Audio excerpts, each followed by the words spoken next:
January 22nd, 2026, as we head into Thursday, more Davos meetings. So what a lot of people expected would happen yesterday on January 21st. He said that he would not use military action in Greenland. And then he also said that they had talks with the European leaders and that he's not imposing tariffs.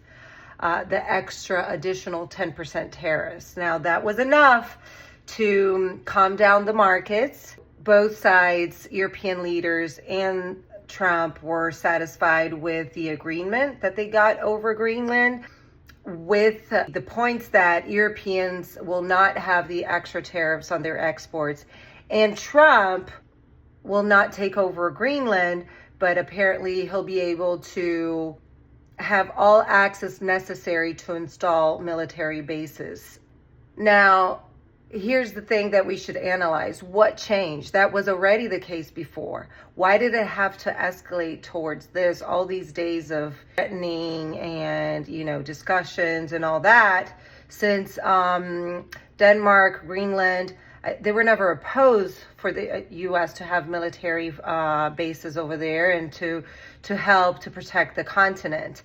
And apparently, not sure where that got lost. That was the case already then. And it feels like there's a huge waste of energy towards this Greenland talks, since it's the same interests of NATO countries, of the European countries, and the U.S. to have the island protected, to have it protected from any invasion or threat from the Chinese and the Russians. It was never opposed that the U.S., could install and have more military personnel in Greenland. So same thing as it was before, nothing really new. While we have much more pressing issues happening with the war in Ukraine, far from getting settled. The 20 points of negotiations and discussions that Trump is trying to get the agreement from Zelensky and Putin, far from being reached.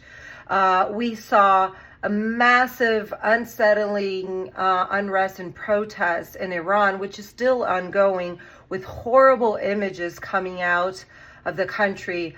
That's far from being solved. We still have, the whole situation post the arrest of Nicolas Maduro in Venezuela. And what's going to happen with the country? Is Delcy Rodriguez as the new president in power, who is still under the Maduro regime?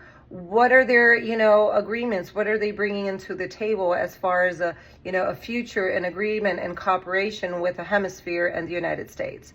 So there's definitely a lot more